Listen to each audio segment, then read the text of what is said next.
Hello hi स्टोरीबाजी channel में आपका स्वागत है।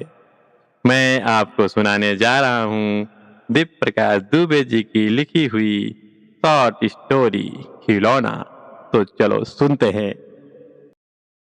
लखनऊ में अलीगंज वाले हनुमान जी का मंदिर जो मांगो सब मिलता है। यहाँ ऐसा वो लोग कहते हैं जिनको मिल जाता है, जिनको नहीं मिलता वो नहीं मानते, वो कोई दूसरा मंदिर ढूंढ लेते हैं। एक न एक दिन या तो मंदिर मिल जाता है या वो इच्छा मर जाती है। मंदिर जाना ईश्वर के होने न होने से ज्यादा बड़ी चीज है। जैसे विश्वास पहले होना और फिर उस विश्वास का सच हो जाना। जैसे बच्चे का माँ की महक से पहला रिश्ता बनता है, फिर कुछ साल बाद जानना कि ये महक ही माँ है। ये कहानी अलीगंज वाले हनुमान मंदिर की नहीं है, बल्कि उसके पास से निकलने वाले एक चौराहे पर लगे हुए पीपल के पेड़। रुद्र नारायण कहाँ के हैं? इस पेड़ के नीचे मंदिर कब से है किसी को कुछ नहीं पता। उनके बैठे होने से कब एक पत्थर से दो पत्थर हुए और एक दिन वो पेड़ के नीचे छोटा मोटा मंदिर हो गया। एक दिन सुबह वो इस पेड़ पर आकर बस गए और यहीं के होकर रह गए। कुछ दिन में सब उनको पहचानने लगे। रुद्र नारायण जी की खास बात यह है कि हमेशा मुस्कुराते रहते हैं।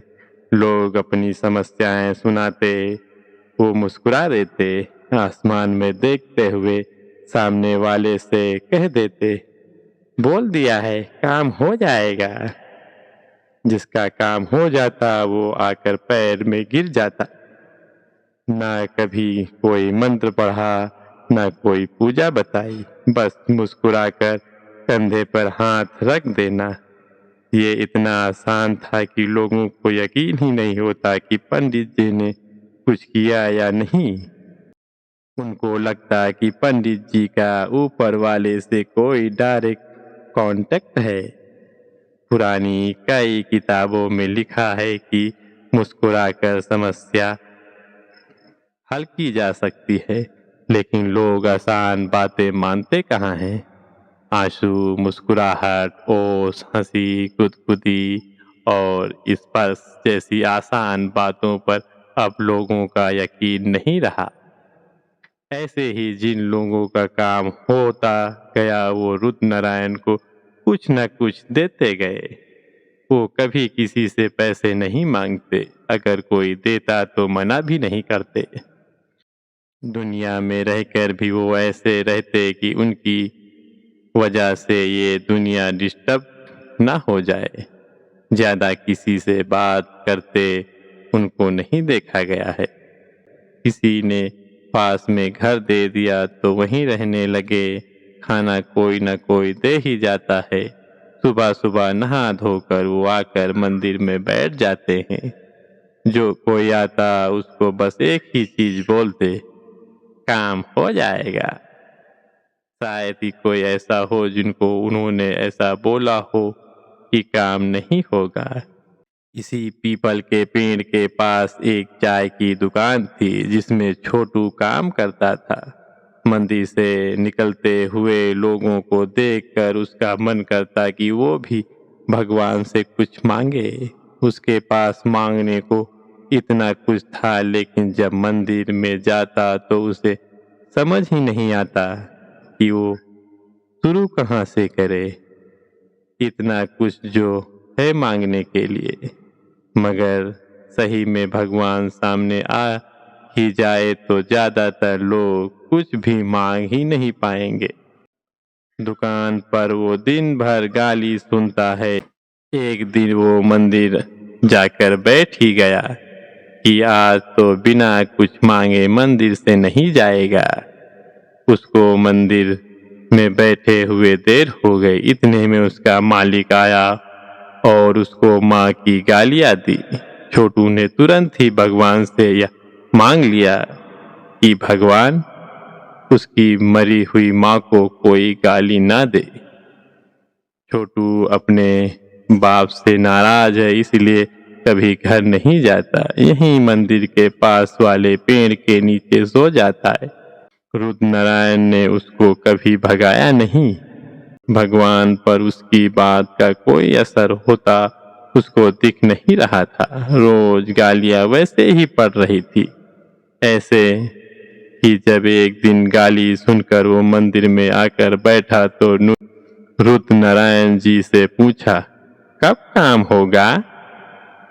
बाबा हंसे और आसमान की तरफ इशारा करके बोले, बोल दिया है, हो जाएगा।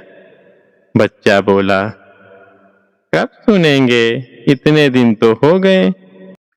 उस दिन किसी की मनसा पूरी हुई थी तो वो बाबा के लिए खाना देकर गया था। बाबा ने पूछा, खाना खाओगे?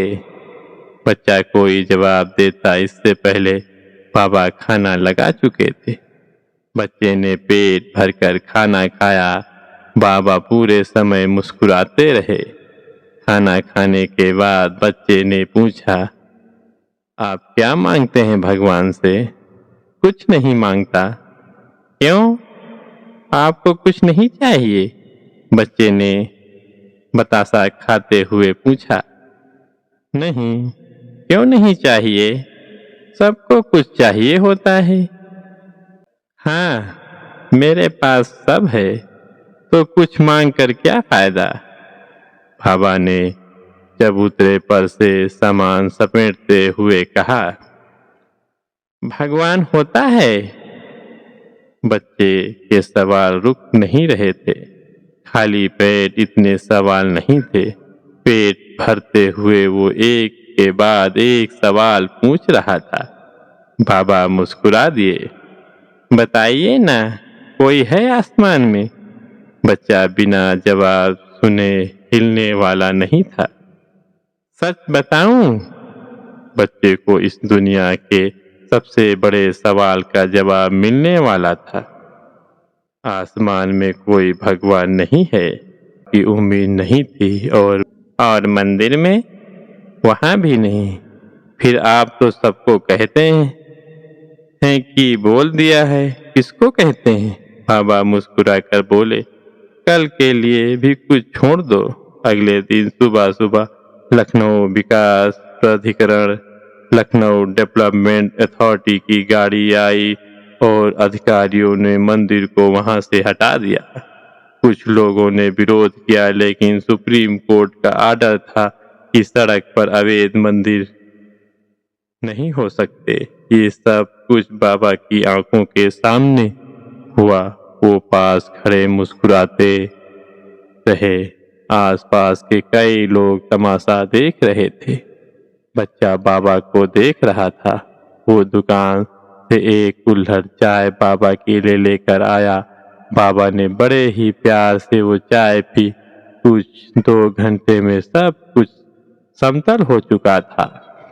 आसपास के सैकड़ों लोग जिनका काम उस मंदिर से पूरा हुआ था, उनको अब एक नया मंदिर ढूंढना था। कुछ लोगों ने नेतागिरी भी करने की कोशिश की, लेकिन सुप्रीम कोर्ट के आर्डर के बाद वैसा संभव नहीं हुआ। बाबा ने अपना झोला उठाया और धीरे से वहां से चल दिए। बच्चा दुकान छोड़कर उनके साथ चल दिया। अब कहाँ जाएंगे? तुम वापस जाओ, घर वाले परेशान होंगे। बाबा ने झोले से प्रसाद निकालकर उस बच्चे को दिया। जाने से पहले ये बता दीजिए, भगवान कहाँ हैं? बच्चे ने मासूमियत से पूछा। बाबा ने उसके सिर पर हाथ फेरा और कहा, अंदर। बच्चे को जवाब समझ नहीं आया। इससे पहले बाबा कुछ बोलते बच्चा बोला, ये मत कहना कि बड़ा होकर समझ आ जाएगा। बाबा मुस्कुराकर बोले, बड़े लोगों से भगवान खो जाता है, जैसे बच्चे से खिलौना खो जाता है। बच्चा बाबा को पकड़कर बहुत देर तक रोता रहा। बाबा ने उसे चुप नहीं कराया। जब बच्चा चुप हो गया तब बाबा से कहा, अब जाओ। बच्चा जब दुकान पहुंचा तो मालिक ने उस दिन गाली नहीं दी। बच्चा गाली का इंतजार करता रहा। चाय की दुकान पर लोग मंदिर के तोड़े जाने को लेकर सरकार को गालियां दे रहे थे। वो सरकार होती ना तो औकात नहीं होती मंदिर तोड़ने की। बहुत माना हुआ था मंदिर, जो मांगो मिलता था। बच्चा दिन भर लोगों की बात सुनता रहा। उसको विश्वास हो गया था कि भगवान सही में होता तो मंदिर कैसे टूटता।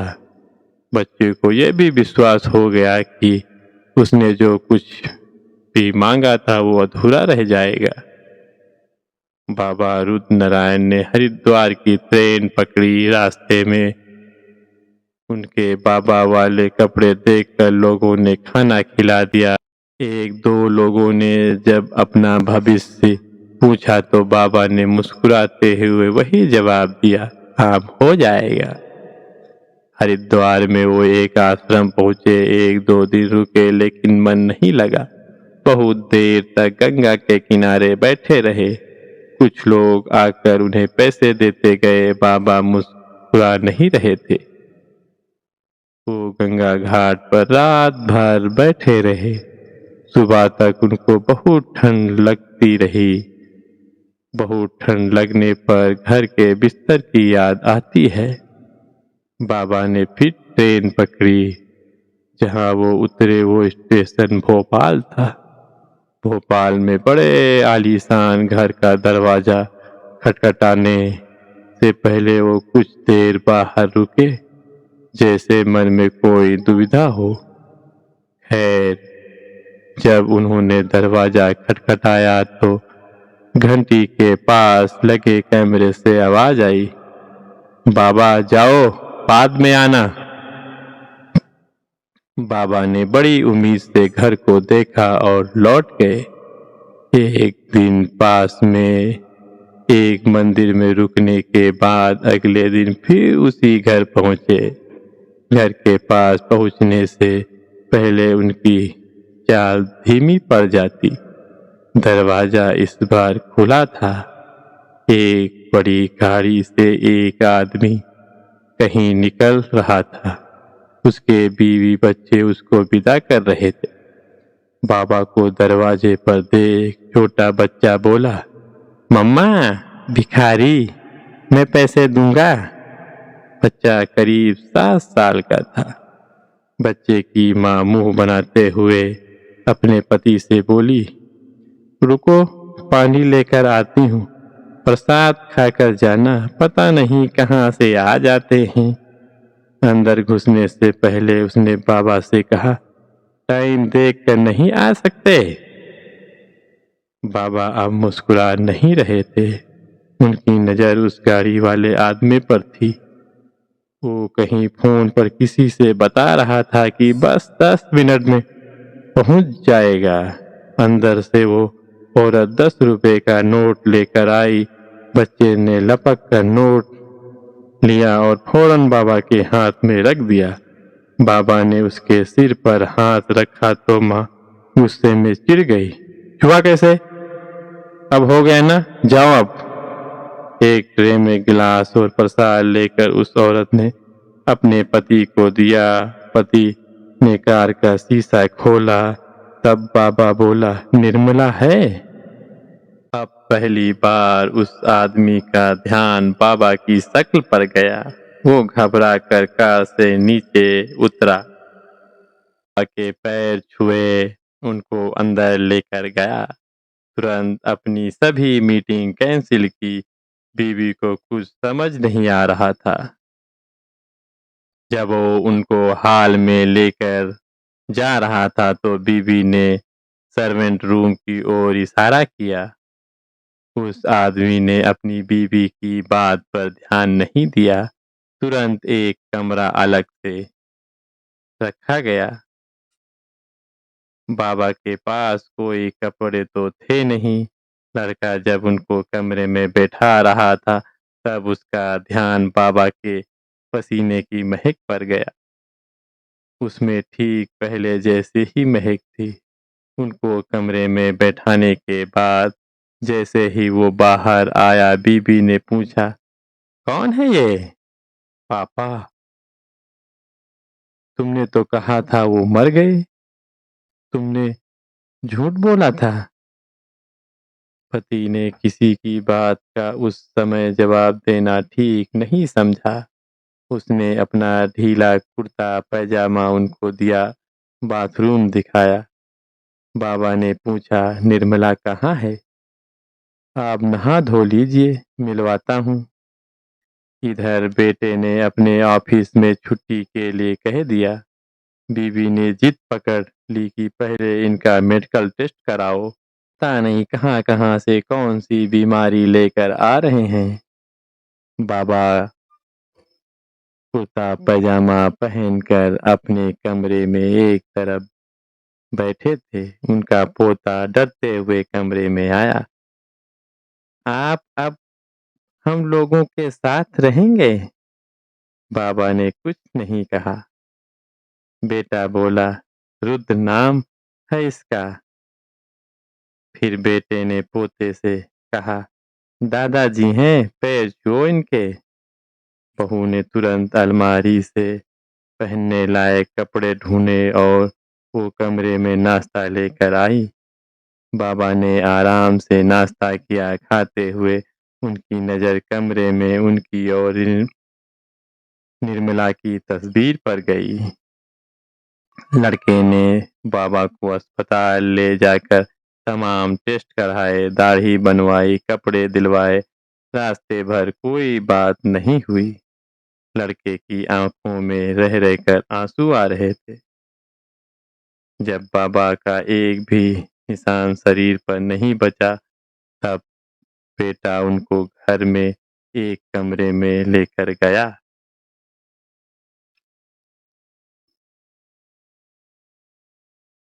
निर्मला पीछे कुछ साल से ज्यादा चलती फिरती नहीं थी।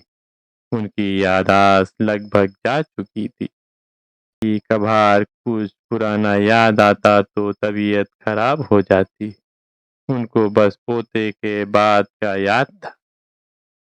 उसके पहले का सब कुछ मिट चुका था।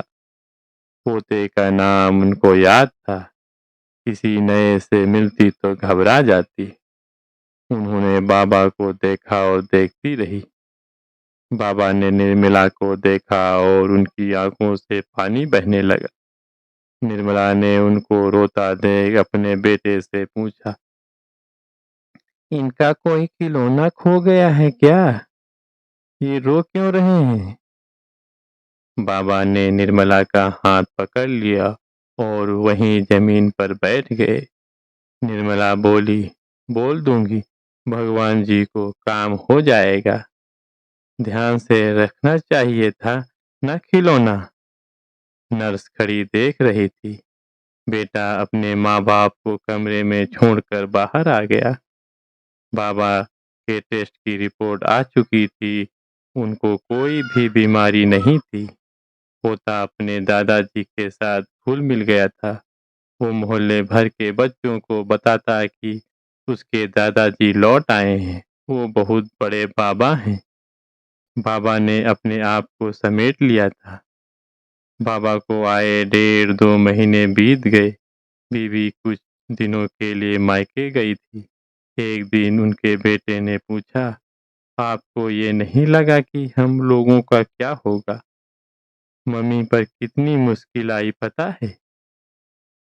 उनका इंतजार खत्म हो जाए, इसीलिए मैंने उन्हें बता दिया था कि आप मर गए हैं, लेकिन वो कभी मानी ही नहीं।" बोलते-बोलते बेटे की आंखें भीगने लगी। बाबा सुनते रहे। बेटा बोलते-बोलते चुप हो गया। उसको जवाब चाहिए भी नहीं था शायद। अपने कमरे में जाकर कुछ देर तकिया पकड़कर रोता रहा। वो जब रो रहा था तब 35 साल का नहीं, 21 साल का लड़का हो गया। जिसके लिए बाप मर चुका था। मरे हुए लोग अगर लौट आएं तो क्या हमें सुख मिलेगा, या हम शायद सब शिकायतें करके पहले अपने आप को खाली करेंगे। बेटा कुछ हल्का हो गया, ऐसा कहते हैं कि 2/3 धरती पर पानी है, शरीर में भी है। आंसू छटाक भर हैं लेकिन भारी बहुत हैं, इतना भारी कि इस धरती पर सबसे बड़े फैसलों के पीछे कहीं न कहीं इसी पानी का हाथ है। 15 साल बाद घर लौटना, वो घर जिसको इतनी मेहनत से बाबा ने बनवाया था, बनते हुए उस घर के एक-एक कमरे का हिसाब था कि कहाँ क्या होगा, जब रहेंगे तो कैसे रहेंगे। धीरे-धीरे बाबा को इस घर ने अपना लिया। बेटे की शिकायत बची भी तो उसने कभी बोला नहीं। बहू अच्छी थी, बची निर्मला, उसकी जिंदगी आसान थी। बस रोज भगवान से कुछ न कुछ मांग लेना। यादें खो जाएं तो जिंदगी आसान हो जाती है। हम अपनी यादों से परेशान लोग हैं। दुनिया तो बहुत बाद में परेशान करती है। बाबा रोज निर्मला के साथ बैठते, निर्मला का हाथ पकड़कर वो घंटों रोते। निर्मला रोज उनको कहती, मैंने भगवान जी को बोल दिया है, एक बार अपने घर में सही से खोज लो, वही होगा। मेरा भी कुछ खो गया है लेकिन याद नहीं आ रहा क्या खोया है। तुम्हें मिले तो बताना। बाबा लौट आए थे। उनके पोते ने एक दिन स्कूल की किताब में गौतम बुद्ध की कहानी पढ़ी। बाबा से उनके बारे में पूछा, बाबा गौतम बुद्ध क्यों नहीं लौटे? बाबा बहुत दिन बाद ठीक पहले जैसे मुस्कुराए और बोले, उनको रास्ता याद ही नहीं आया। जब याद आया जब याद आ जाएगा तो एक बार तो लौट के जरूर आएंगे। वो अभी जिंदा है बाबा? पोते ने अभी पूछा ही था कि नर्स की आवाज आई। निर्मला अपनी आखिरी सांसें गिन रही थी। बेटा, बहू, पोता सब पास में खड़े थे। बाबा ने निर्मला का हाथ पकड़ा और कहा, खिलौना मिल गया है, भगवान जी को बोल देना। निर्मला का बेचैन शरीर थम रहा था। आखिरी सांस से पहले उसने कहा, अब संभाल कर रखना। निर्मला और बाबा दोनों का हाथ ठंडा पड़ गया। जो गए वो गौतम बुद्ध हुए या नहीं पता नहीं, पर जो लौटे वो गौतम बुद्ध से कम नहीं थे। बस इतनी सी थी कहानी। धन्यवाद।